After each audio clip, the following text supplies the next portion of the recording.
Él es Mauricio Fares, es especialista en neurología y magíster en salud pública de la Universidad de Harvard, es cofundador y CEO de Entelai e investigador independiente de CONICET. Es investigador adjunto en neurología de la Fundación Fleni y es el director del Centro para la Investigación de Enfermedades Neuroinmunológicas que funciona en esta institución. Bienvenido, Mauricio, adelante. Muchas gracias, Candelaria y Agustina, por la invitación y poder compartir este panel con Karina y con Adriana. Un poco siguiendo la premisa de pasar de la innovación a la aplicación, y van a ver que hay muchos puntos en común con lo que mencionaba Karina. Yo me voy a focalizar un poco en cómo hacemos para evaluar algo novedoso, innovador, que queremos implementar en la práctica clínica. Entonces voy a hacer un ejemplo abstracto de los pasos que generalmente se recomiendan seguir y luego quizás hacer un caso de uso puntual con una herramienta para COVID. Como bien mencionaba Candelaria, siendo investigadores de CONICET, hace varios años comenzamos a trabajar en este tema de inteligencia artificial y eventualmente decidimos fundar Entelai como una empresa que brinde estos servicios de inteligencia artificial en el sector de salud, y bueno, hoy somos una compañía que está trabajando en toda Latinoamérica, y fue la primera en tener aprobación regulatoria tanto en Argentina y Brasil, que son los países más avanzados desde el punto de vista regulatorio. Básicamente, ¿qué es lo que hacemos nosotros? Para que entiendan ahora un poco los ejemplos que voy a utilizar. Y la mayoría de los sistemas de inteligencia artificial de alguna manera se conectan al repositorio de imágenes, toman las imágenes, utilizan algoritmos de inteligencia artificial a nivel local o en la nube, y dan esa información en tiempo real o diferido de alguna manera para que los especialistas usen esa información como soporte. Ese es el modelo más tradicional de la inteligencia artificial. Ahora, si yo soy un médico que quiero implementar inteligencia artificial, quiero implementar inteligencia artificial para mama densa, mamografía, para radiografía de tórax, para cerebro, para el problema que sea, tengo que pensar cómo hago para evaluar eso que estoy buscando para utilizar como soporte. Y ahí yo tengo 4 preguntas, que la primera es en común con Karina, es, bueno, ¿necesito realmente inteligencia artificial? Quizás no todos los problemas se pueden resolver por inteligencia artificial. Hay problemas que son netamente presupuestarios o de procesos, entonces primero hay que plantearse si realmente uno necesita la inteligencia artificial. Y las siguientes preguntas son más destinadas a evaluar este sistema, que es, bueno, ¿cómo se generó esta inteligencia artificial? ¿Cuántos datos se usaron para el entrenamiento? ¿Cómo se curaron esos datos? ¿Cuántos médicos participaron? ¿Cómo se definió el gol estándar? Y luego, una vez que se sabe cómo se generó la inteligencia artificial, ¿cómo se validó? ¿Contra qué se testeó? ¿Contra cuántas personas se comparó? ¿Con qué tipo de profesionales se comparó? Y eso es un dato también muy importante a tener en cuenta. Y por último, los números. Bueno, fantástico. Se hicieron todos los experimentos, veamos los números. Y veamos si esos números realmente se comparan con los especialistas o se comparan con un mínimo que yo considero que debería de tener de rendimiento ese sistema. Entonces, completando estas 4 preguntas, uno puede de alguna manera tener una idea de cómo está funcionando un sistema. Entonces, con la primera pregunta, si necesito inteligencia artificial, hay en general 3 grandes usos para los cuales se pueden aplicar. Uno es como triage y optimización de procesos, que también fueron ejemplificados hace poquito en la charla de Karina, que es decir, bueno, yo quiero definir qué estudios analizar antes, priorizar si este paciente tiene un estudio patológico, realmente ahí enviarle una segunda revisión, y quizás los normales poder mandarlos a la casa, que puede ser una opción que estamos trabajando en radiografía de tórax. Lo puedo querer como una segunda lectura también, porque no tengo nadie que me haga segunda lectura, que es una problemática global, pero con un impacto muy grande en la región, o porque necesito entrenar a mis médicos residentes, o mis fellows, o mis juniors, y les quiero dar un entrenamiento comparable a un hiperespecialista, pero disponible las 24 horas, y que no se enoje si uno lo molesta a preguntas. Y por último, la aumentación. Es decir, hay cosas que a simple vista no se pueden resolver, como puede ser la detección de determinadas áreas en el cerebro o la medición de un volumen de cerebro, al menos no a simple vista, y este tipo de sistemas de inteligencia artificial puede ayudar a aumentar ese tipo de capacidades. Entonces, estas son las 3 verticales que uno se tiene que preguntar si tiene alguna necesidad en ese sentido.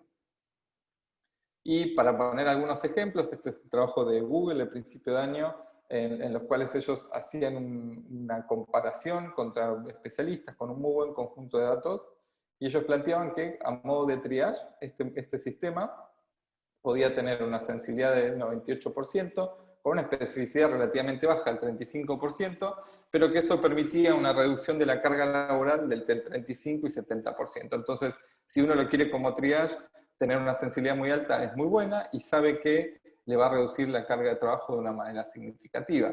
Pero si uno quiere tener una segunda lectura, quizás quiere algo un poco más específico para que todo el tiempo no le esté marcando cosas anormales, y en ese sentido las configuraciones de segunda opinión en este conjunto de datos demostraron que tiene una sensibilidad superior en casi un 10% y una especificidad casi en un 6% en comparación con el operador humano. Con lo cual, cualquiera de estas dos configuraciones son ejemplos de estas necesidades que uno puede tener en cuenta. Y por último, aumentación. Un ejemplo más concreto es la capacidad de medir el volumen de un cerebro en segundos y poder comparar eso con una base normativa. Es algo que, si bien la gente con mucha experiencia en casos de atrofia severa lo puede hacer, no es algo que se haga normalmente, y esto es una de las tareas que hoy la inteligencia artificial está resolviendo. Este es uno de los ejemplos de reporte que genera nuestro sistema para el cerebro. La siguiente pregunta es, bueno, tengo una necesidad, ¿cómo se genera esa inteligencia artificial? Y acá hay varios factores a tener en cuenta. El primero es la cantidad de imágenes utilizadas. Obviamente, mientras más imágenes, mejor, esa es la regla de oro. Pero lo segundo es igual o más importante, o sea, mientras mejor curados estén esos datos, mejor. Puedo tener, y hay muy buenas bases en cuanto a tamaño, de 200, 300.000, 100.000 imágenes, pero que no necesariamente tienen un proceso de curado, con lo cual a veces esos sistemas pueden tener algún error en el entrenamiento. Por lo cual saber cómo se curaban los datos es algo muy importante. Y lo otro es cómo se definió el gold estándar. Se definió por uno, por dos personas o por solo lo que dice el reporte en texto. Y eso es muy importante por esto de que sabemos que la variabilidad entre médicos e incluso entre nosotros mismos a veces puede ser muy alta, sobre todo en mamografías y en radiografía de tórax, con lo cual quizás tener una buena definición, un buen panel de definición de gold estándar puede ser fundamental. Y por último, que ese tamaño de datos tenga justificativo. Hay problemas para los que se cuentan más imágenes y requieren más imágenes, y hay problemas que quizás requieran un poquito menos de imágenes. Y eso es algo a tener en cuenta en el momento de calificar o evaluar un sistema de inteligencia artificial. Lo segundo y lo más difícil para nosotros los médicos es qué algoritmos se utilizaron. Y ahí la regla es, nunca vamos a aprender todos los que hay, es algo que es una rama enorme, muy interesante de desarrollo, hay cientos de miles de arquitecturas, combinaciones posibles para utilizar, con lo cual quizás desde el punto de vista médico lo más importante a ver es, bueno, este algoritmo que me está generando una predicción, ¿yo tengo alguna forma de interpretar los resultados que me está dando? En el sentido de que puedo entender por qué me predice bien o me predice mal, quizás se confundió una consolidación con una sombra mamaria o con una areola. Entender, digamos, que me diga qué es lo que está viendo y por qué me está diciendo que eso es patológico, para nosotros los médicos es fundamental para entender, aprender a trabajar y a confiar en este tipo de sistemas. Entonces, cuando uno mira el tema de los algoritmos, quizás eso es uno de los factores más importantes a tener en cuenta. Y las últimas dos partes es, bueno, más o menos vi que se entrenó con un buen conjunto de datos, que esos datos fueron curados, que los evaluó X cantidad de radiólogos. Ahora, ¿qué proceso de validación tuvo esa inteligencia artificial? Y acá hay varias cosas a tener en cuenta. Primero es lo que todo el mundo hace, y en general lo que uno suele ver en las publicaciones científicas es, generalmente había un conjunto de 1000 datos, o 10.000 datos, se sacó un pedacito para validación y un pedacito para testeo, y eso es el resultado que se informa. Que está perfecto, pero siempre es recomendable que a su vez haya un set externo de datos que permitan ver la generalización de ese modelo. Sí, es muy común ver errores de lo que se llama overfitting, que cuando el sistema aprende demasiado un conjunto y uno lo pone en la vida real y fallan considerablemente. Con lo cual, que tengan un set externo es fundamental, y obviamente si está publicado por una revista con revisión de pares, mejor aún inclusive. Y finalmente, las últimas consideraciones es, tiene que tener un control de calidad local. En general es recomendable, porque hay mucha variabilidad entre todos los sistemas. Hay varios estudios que muestran algoritmos muy bien entrenados que varían considerablemente en distintos equipamientos, en distintos hospitales y en distintas poblaciones. Con lo cual, en general, lo ideal es que haya algún tipo de control de calidad local con las propias imágenes de uno o con algunas imágenes que uno sepa racionalmente que tienen algún tipo de equivalencia. Y por último, si la validación incluye o no la comparación contra el rendimiento humano. Es fundamental siempre poner en perspectiva el rendimiento de un algoritmo en esto. Si se acuerdan lo que les mostré recién, que uno veía que la configuración de un algoritmo muy bueno y muy potente tenía una sensibilidad del 57%, uno a priori dice es una sensibilidad bajísima, pero si uno mira en el contexto del problema, que en ese conjunto de datos los médicos tenían una sensibilidad del 48%, bueno, efectivamente hay una mejora significativa y eso en la práctica clínica, en ese conjunto de datos, puede ser de relevancia. Y por último, y no menor, cuando en caso de que esté disponible, la capacidad de contar con una aprobación regulatoria y el cumplimiento y la validación de todo lo que son las normas de privacidad de datos. Hay una tendencia muy buena a nivel mundial de ser cada vez más estrictos con digamos, quién es el dueño de los datos, y es muy importante que todos los que estemos trabajando desde el punto de vista de hospitales en diagnóstico, como los que quizás ofrezcamos servicios, que seamos muy cuidadosos con cómo protegemos esos datos y cómo cuidamos la privacidad de las personas. Entonces, esas son las consideraciones que hay que tener en cuanto a la validación. Ahora, lo interesante, listo, se hizo un buen trabajo de validación, veamos los números. ¿Qué números se utilizan en inteligencia artificial? Y acá volvemos a algo que vemos muy por arriba durante la facultad, pero que es muy útil en todos los aspectos de la vida médica, que es la matriz de confusión, y es básicamente un resumen de cómo uno clasifica un test diagnóstico, inteligencia artificial, la medición de algo en sangre, lo que sea, en comparación con los enfermos y los sanos. Acá vamos a hacer a modo de ejemplo, para hacerlo por lo más ameno posible, es decir, tenemos una enfermedad X en radiografía de tórax, que tiene una prevalencia del 50%, es decir, de 100 personas, 50 están enfermas, 50 están sanas, y tengo un sistema de inteligencia artificial que tiene una sensibilidad del 90% y una especificidad del 90%.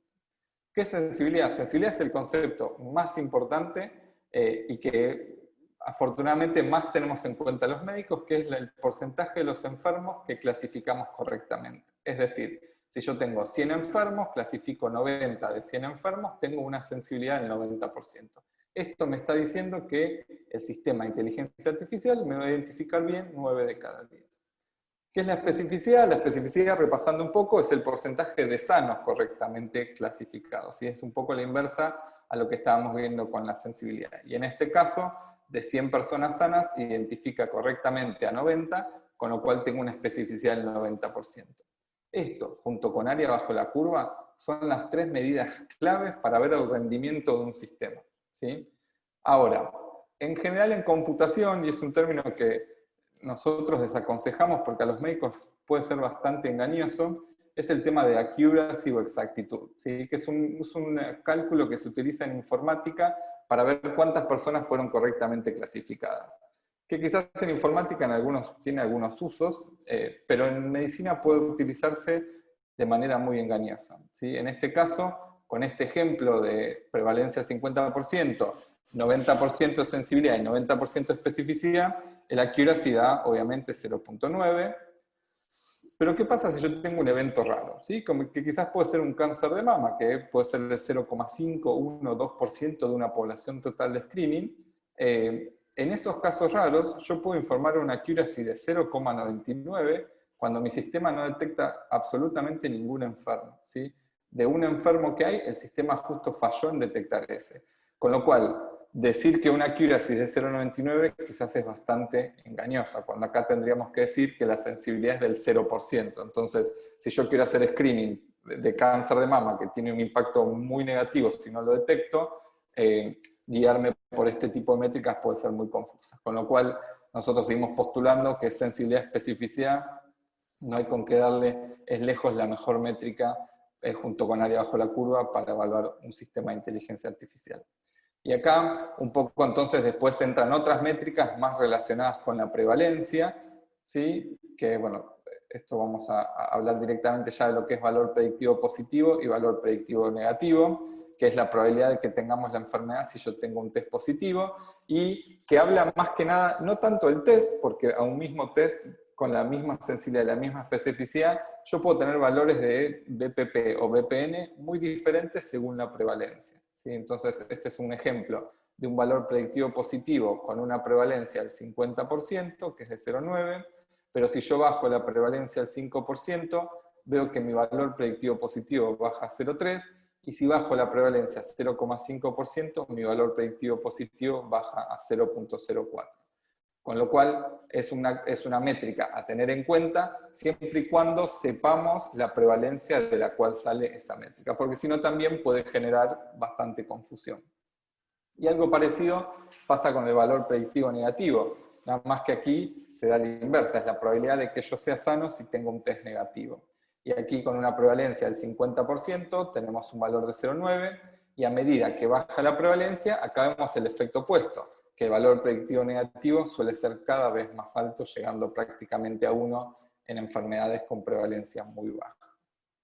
Y por último, el concepto más importante es el área bajo la curva, ¿sí? Este es el método por el cual todos los sistemas se tendrían que informar, porque es el que te ilustra en general la capacidad diagnóstica que tiene un test según su umbral, ¿sí? Todos los tests de inteligencia artificial pueden elegir distintos puntos de corte en esta área bajo la curva. Entonces, puede ser que yo, para determinado criterio, elija una sensibilidad más alta con una especificidad más baja, o prefiero una sensibilidad más baja con una especificidad más alta. Independientemente de qué punto de corte yo elija, mi área bajo la curva va a seguir siendo la misma, con lo cual yo puedo saber que un sistema tiene una área bajo la curva de 0,9 y que yo puedo configurar la sensibilidad y la especificidad según mis necesidades.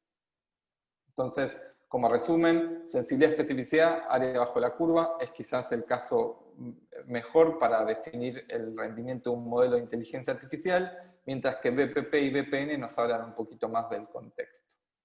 Entonces, bueno, ahora para que bajemos a la realidad un poco estos conceptos de cómo evaluar, un breve caso de uso de lo que es una herramienta de radiografía de tórax. Nosotros trabajamos en radiografía de tórax hace un par de años y hicimos una pequeña adaptación para COVID-19. Entonces, la primera pregunta que nos hicimos es, ¿puede aportar algo detectar COVID-19 en radiografía de tórax?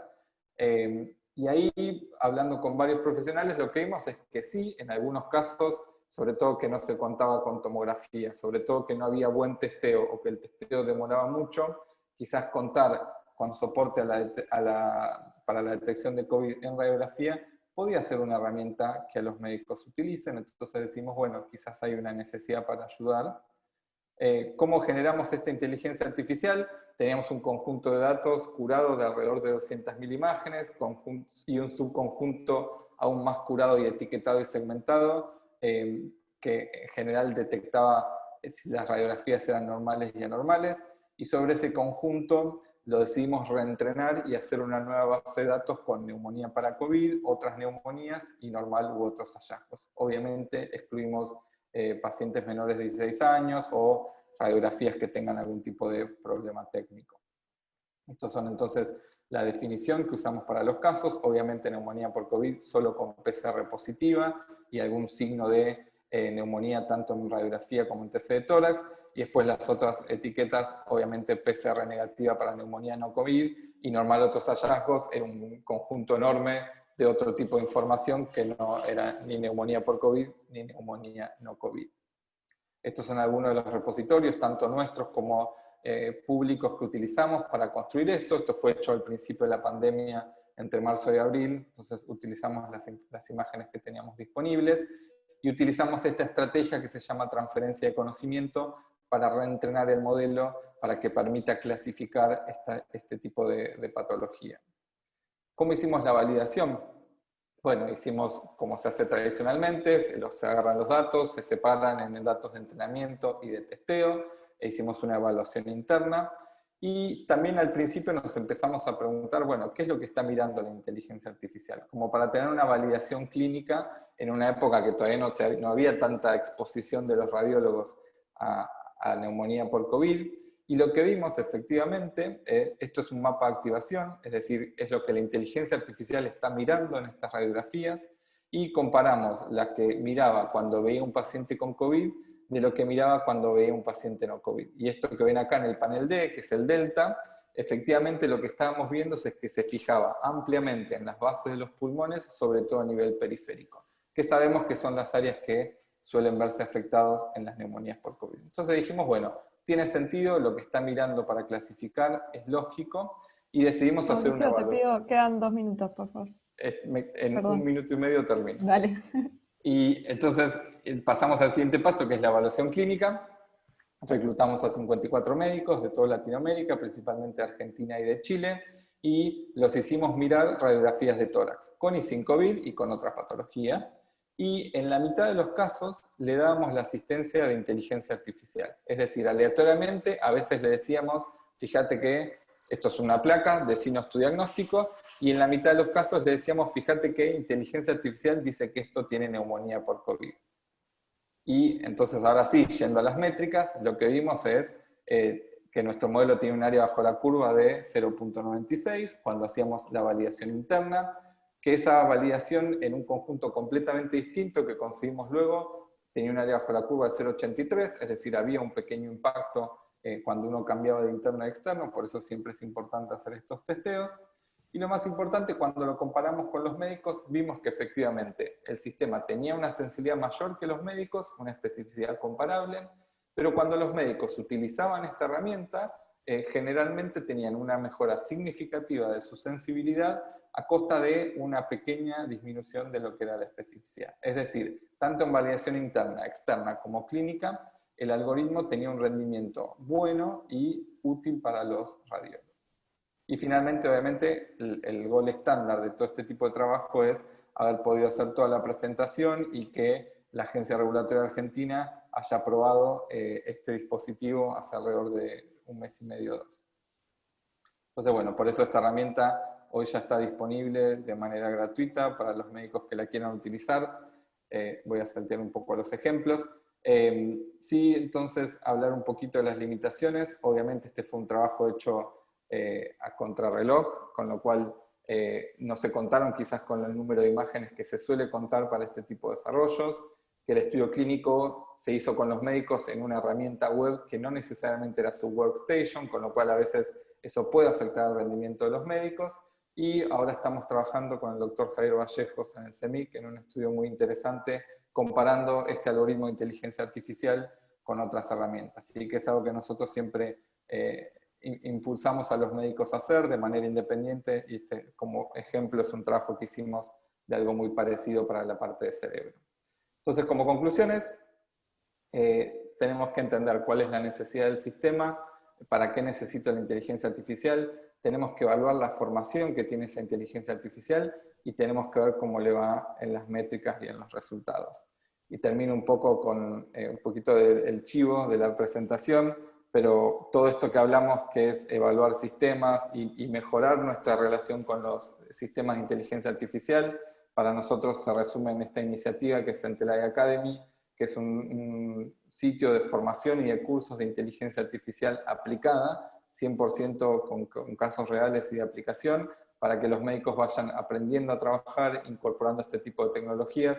Así que ahora, dentro de poquito, si entran a la página y se suscriben, vamos a hacer el anuncio del lanzamiento con el primer curso, que es de neuroradiología.